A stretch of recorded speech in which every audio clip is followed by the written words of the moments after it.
Hi, my name is Gerard. I have about 6 years training experience, both in Taiwan and abroad. And I have training experience dealing with both novice and experienced teachers, as well as teachers from both public schools and the private sector, for example, in English language schools. The training that we have here is aimed at both new and experienced teachers. Basically what we cover in the course is we start off looking at learners, their needs and characteristics, teachers, what we are, what we do, how we plan our lessons, what kind of characteristics and planning things we need, and then English as a subject, what it is, how we split the things that we teach into different parts to make it manageable. We then proceed into looking at skills and systems.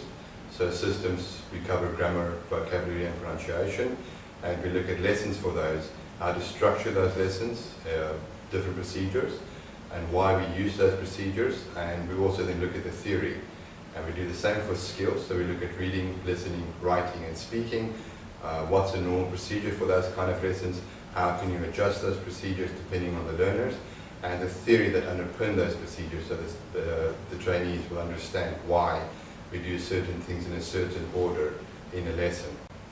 At the end of the course, on the last 2 days, you then have the opportunity to teach a whole lesson on your own. That's assessed and you get feedback on that.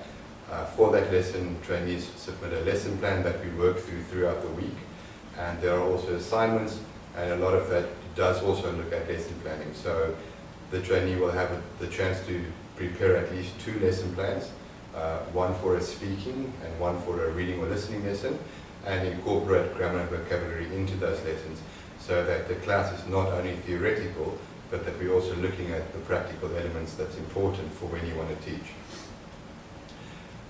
The assessment is done in such a way that you get consistent feedback on what you've learned and on areas that you can improve in. So whether you're a new teacher that knows very little or an experienced teacher that would like guidance on how to develop further, we cover both those things. And on the last day we have a session looking at continuous professional development, where we look at ideas for each individual teacher to see how they can possibly improve their teaching and improve themselves in terms of doing other courses, maybe joining a network or a group, what kind of books or magazines they can read, and any kind of other actions that they can take to make sure that they continue to improve way beyond the course that we have here. Hi, my name is Ko. I signed up for the TESOL course in March. The reason why I signed up is because I was having problems teaching ESL classes where the students might not understand what I was trying to present them. While in the class, the teacher would break down how we could teach English by using methodology, combining practice, showing us how to do a proper lesson plan. While in the class, we could practice what we had written up, and the teacher would give us feedback, which I thought was pretty nice. And now after the course, while in teaching, I put the theories into practice, and I would say 99% of my students would now be able to understand what I'm trying to present them.